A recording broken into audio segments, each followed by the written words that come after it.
আমার ভাইয়েরা, আল্লাহর কাছে দোয়া করা, আল্লাহর কাছে দোয়া চাওয়া, এটি হলো মুমিনদের কাজ। আমার আল্লাহ বান্দাকে বলেন, বান্দারে উদউনি আস্তাজিব লাকুম, আমার কাছে চাও, আমার কাছে চাইলে আমি আল্লাহ তোমাকে দিয়ে দিব। কেউ যদি একবারে দোয়াটি পড়তে পারে, দোয়াটি হলো রব্বি ইন্নী যালামতু নাফসি ফাগফিরলি। কেউ যদি এই দোয়াটা একবার পড়তে পারে, আমার আল্লাহ তাআলা তার 90 বছরের গুনাহগুলো মাফ করবেন।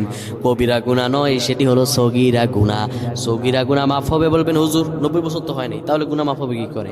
আপনার যত বছর হয়েছে তত বছরের সগীরা গুনাহ মাফ হবে, আর বাদ বাকিটা কাউন্ট করে আপনার আমল নামায় নফল নামাজ, নফল আমলের সওয়াব আল্লাহ তাআলা আপনার আমল নামায় দিয়ে দিবেন। কিন্তু এটির ব্যাপারেও সহি সনদে তেমন কোনো গুরুত্ব আরোপ হয়নি, এটির ব্যাপারে তেমন কোনো উল্লেখিত সহি সনদ নেই। কিন্তু আমল করতে পারেন, যেহেতু এর অর্থ সুন্দর। আল্লাহ আমাদের কবুল করেন।